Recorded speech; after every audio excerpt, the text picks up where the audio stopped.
அனைவருக்கும் வணக்கம். மகாத்மா காந்தியை மிகப்பெரிய தலைவராகவும் தேசப்பிதாவாகவும் போற்றுவது மட்டுமன்றி அவர் வகுத்த பாதையிலேயே செல்ல வேண்டும் என்ற எண்ணம் உடையவர்.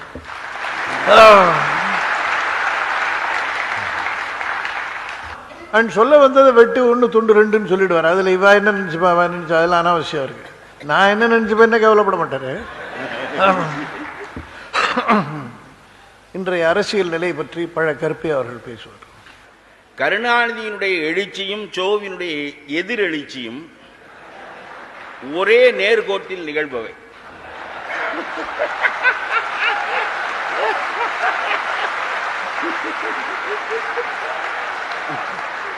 கருணாநிதி தீசிஸ் என்றால் சோ ஆன்டி தீசிஸ். அந்த தீசிஸினுடைய வரலாறு முடியாத காரணத்தினால் ஆன்டி தீசிஸினுடைய பணியும் முடிவடையவில்லை. கருணாநிதி காலத்துக்கு பிறகு ஒரு தீசிஸ் ஏற்பட்டால் அதற்கு எதிர்த்து ஆன்டி தீசிஸ் ஏற்படும். ஒரு கருத்து பிறக்கும் போதே அதற்கு எதிர்கருத்து பிறந்துவிடும். ஒன்றோடு ஒன்று மோதி பிறகு ஒரு புதிய கருத்து உருவாகும். அது சிந்தசிஸ்.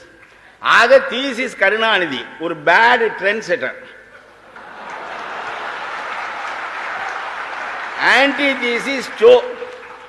ஒரு காலகட்டத்தில் உங்களுக்கு சொல்லுகிறேன், காந்தி நாட்டில் உள்ள இளைஞர்களை எல்லாம் பொது வாழ்க்கைக்கு வாருங்கள் என்று அழைத்தார்.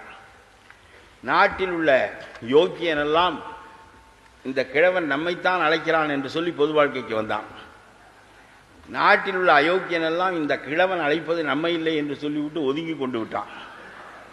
இன்றைக்கு கருணாநிதி போன்ற தலைவர்கள் இளைஞர்களை பொது வாழ்க்கைக்கு வாருங்கள் என்று அழைக்கிறார்கள். நாட்டில் உள்ள அயோக்கியனெல்லாம் தலைவர் நம்மைத்தான் அழைக்கிறார் என்று உள்ளே வந்து விட்டான்.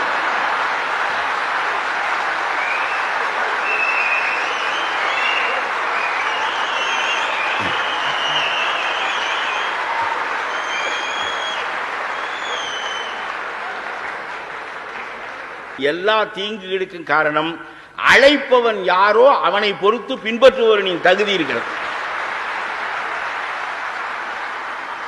காந்தி அழைத்த போது தேவர் சமூகத்திலிருந்து முத்துராமலிங்க தேவர் வந்தார்.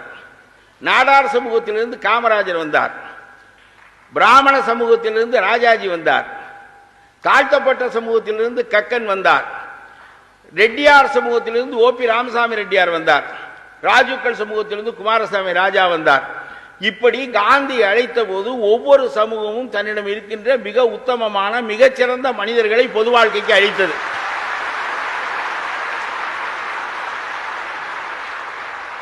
இன்றைக்கும் அதே சமூகங்கள் இருக்கின்றன. அவை எல்லா சமூகங்களும் தங்கள் பங்குக்கு மந்திரி சபைக்கு ஆள் அனுப்புகின்றன. ஒரு யோக்கியன் அந்த மந்திரி சபையில், ஒரு யோக்கியன்.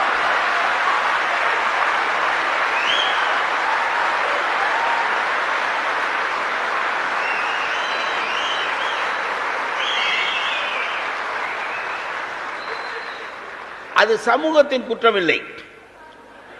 இவர்களுக்கு யார் தேவையோ அவர்களை அவர்கள் கொடுக்கிறார்கள். உனக்கு யோக்கியன் வேண்டுமென்றால் நான் காமராஜரை தருகிறேன், முத்துராமலிங்க தேவரை தருகிறேன். மோசமான ஆள் வேண்டுமென்றால் அதற்கு ஆள் இருக்கிறதை தருகிறேன். என் ஜாதியை விட்டு விடாதே என்பதுதான் அவர்களுடைய கட்சியே தவிர, எப்படியோ எங்களுடைய சமூகத்துக்கு பங்கு வேண்டும். நல்ல மந்திரி சபையிலும் எங்களுக்கு பங்கு வேண்டும், அயோக்கிய மந்திரி சபையிலும் எங்களுக்கு பங்கு வேண்டும். அதுதான் ஜாதியினுடைய கோட்பாடை தவிர எல்லா ஜாதியிலும் அன்றைக்கும் நல்லவர்கள், உண்மையானவர்கள், உத்தமர்கள் இருந்தார்கள். இன்றைக்கும் அவர்கள் இருக்கிறார்கள். அவர்கள் இருக்கும் இடம் தெரியாமல் இருப்பதற்கு காரணம், காந்தி காலத்தில் அயோக்கியன் எல்லாம் வெளியே தெரியவில்லை, கருணாநிதி காலத்தில் யோக்கியன் எல்லாம் வெளியே தெரியவில்லை.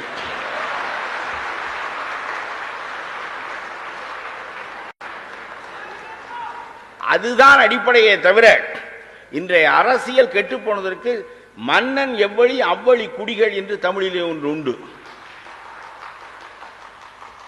நாட்டை ஆளுகிற மனிதன் முன்னோடு வாய்க்கால் பின்னோடு. நம்முடைய முருகன் பேசுகிற போது சொன்னார், அதிகாரிகள் எல்லாம் ஏதாவது கொடுத்தால் தானே செய்கிறார்கள் என்று சொன்னார். அதிகாரிகள் எல்லாம் வாங்க வேண்டும் என்று இல்லை. துணைவேந்தர் பதவி மதுரை மீனாட்சி அம்மன் கோயிலில் செருப்பு குத்தகை எடுக்கின்றவன் ஏலம் கேட்கிறான், எனக்கு தெரியும். துணைவேந்தரும் டெண்டர் போடுகிறாரே.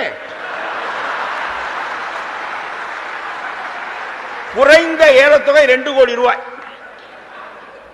துணைவேந்தருக்கு குறைந்த ஏலத்தொகை 2 கோடி ரூபாய்.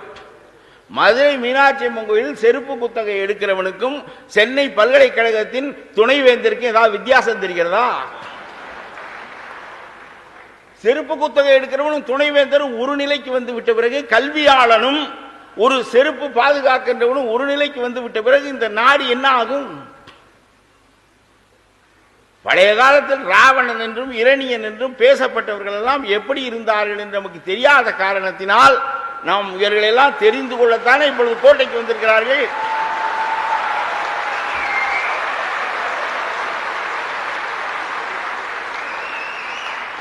இதில் பகுத்தறிவு வேறு.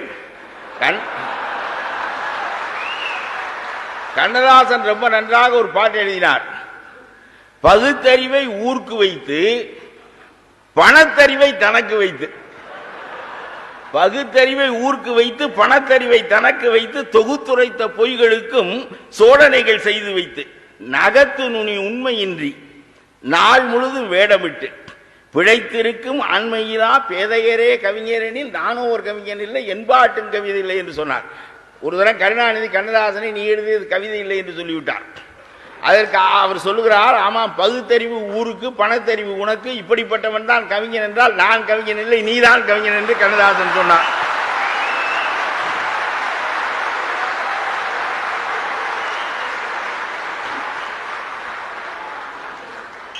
இதில் பாருங்கள், கண்ணதாசன் ஏராளமான இலக்கியங்களை எழுதி வைத்துவிட்டு கருணாநிதியை பற்றி தெரிந்து கொள்ள வேண்டிய எல்லா உண்மைகளையும் எழுதி வைத்துவிட்டு போய்விட்டால் அவருடைய எழுத்து சாகாவரம் பெற்று விட்டது. ஜெயகாந்தனுடைய பேனா சமீப காலத்தில் முறிந்து விட்டது. எனக்கு வருத்தம் ஜெயகாந்தனுடைய பேனா முறிந்தது அல்ல, இது காலாகாலத்தில் 40 ஆண்டுகளுக்கு முன்னாலே முறிந்திருந்தால் வைரமுத்துவை போல வசதியான வாழ்க்கையாவது பெற்றிருக்கலாமே.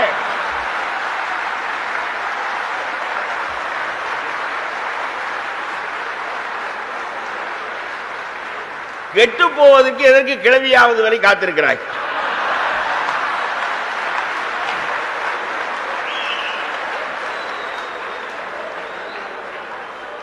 அந்த 3 தலைமையான எதிர்த்தரப்பில் கண்ணதாசன், ஜெயகாந்தன், சோ என்ற 3 எதிர்த்தரப்புவாதிகளில் இன்றைக்கும் வளமாக அந்த பேனா முறியாமல் எழுதி கொண்டிருக்கின்ற ஒரே ஒரு